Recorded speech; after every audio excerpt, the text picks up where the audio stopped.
welcome to the Nakuru TV News Roundup on Saturday, the 24th of March 2018. This is Alice Ashrimore.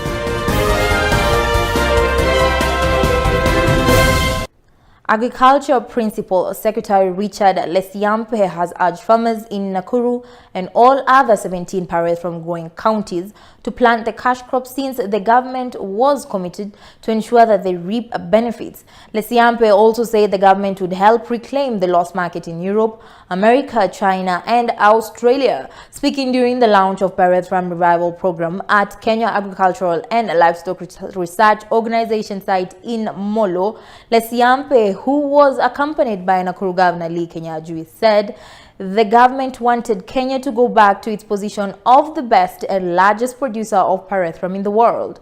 The PS noted that many countries wanted Parethram from Kenya, but the production was too low for export, hence the need for farmers to step up their efforts. He said any attempts by cartels and brokers to sabotage Parethram production revival would be dealt with ruthlessly. Lesiampe said the government had established regulations to ensure that farmers' deliveries were paid within 15 to 30 days as a way of encouraging production. Governor Lee Kenyajui on his part said his administration would ensure farmers get good pyrethrum seeds to ensure the flowers have high pyrethrum content. He said the flower production was the county's largest priority, adding that his administration had allocated the sector 29 million through its first supplementary budget.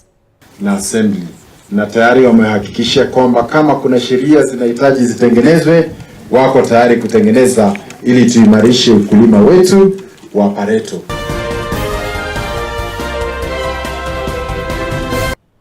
10 people have lost their lives at Lupurio area in Samburu North in an attack by suspected cattle rustlers. The attack occurred today morning when a group of herders grazing livestock were ambushed by heavily armed men. The suspects are believed to be from a neighboring county. Lupurio is roughly 30 kilometers from Marti town along Maral Baragoi Road. Members of a parliament Alois Lentoigmaga and Governor Moses Lenol Kulal had recently mentioned that cattle rustlers are a big threat to the security in Samburu North.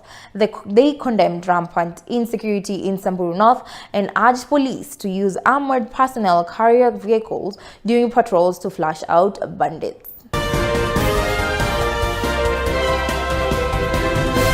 Musalia Mudavadi and Moses Wetangula have now started their Western region tour amid talks of realignments in the NASA coalition. Mudavadi maintained that he is not opposed to talks between President Uhuru Kenyatta and NASA leader Raila Odinga, but insisted that the talks must be all-inclusive and should not be selfish to the interests of leaders. Airing his sentiments, the Bungoma Senator Moses Wetangula said most Kenyans lost their lives in the fight for electoral justice, and therefore the handshake should address key issues affecting Kenyans and not individuals. The two core principals have lined up more rallies in Vihiga, Kakamega and Bungoma counties. The meetings are aimed at consolidating the Luhya community amid plans to form stronger oppositions with new realignments. Mudavadi said NASA will remain firm even with the absence of ODM from the coalition. Murang'a woman representative Sabina Chege has refuted claims that she had a relationship with a man who conned her fellow lawmakers. In her turn of events, Ms. Chege said that the state should provide her with additional security because her life was in danger. According to her, 25-year-old Wazir Benson Masubo Chacha is now sending her and other MPs threatening messages because she unearthed his scam in Parliament. She was responding to allegations that she was involved with a man who has been soliciting money from MPs using her name. Director of Criminal Investigation George Kinoti said that the man who is linked to the 4 other cases of fraud has since gone into hiding.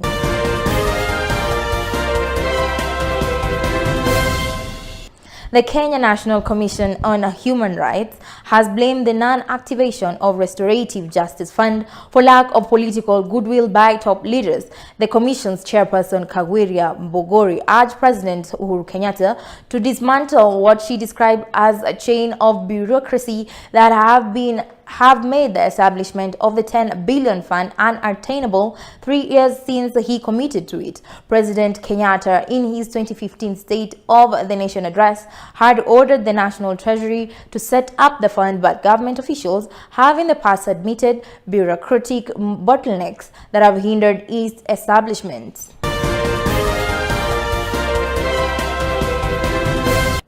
"27 people have been arrested in Kakamega town following yesterday's running battles with police during the funeral procession of a murdered girl. Chaos erupted in the town when Charlene Mwanzia's body was being taken from the mortuary to Scheme Estate where the family lives.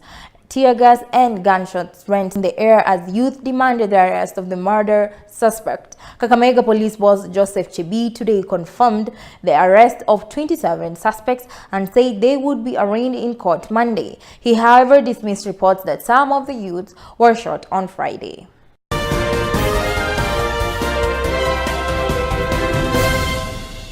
Equity Bank CEO James Mwangi is set to pocket at least 255.6 million shillings, while Gideon Muriuki of Cooperative Bank will take home 88.2 million.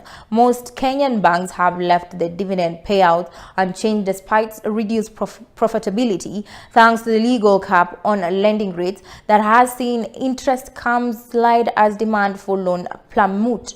Equity defied the trend and posted a 13.9% rise in net profit last year to 18.9 billion, up from 4% in 2016, thanks to higher commissions from foreign exchange trading and trade finance. The bank dividend payout was, however, unchanged at 2 shillings a share.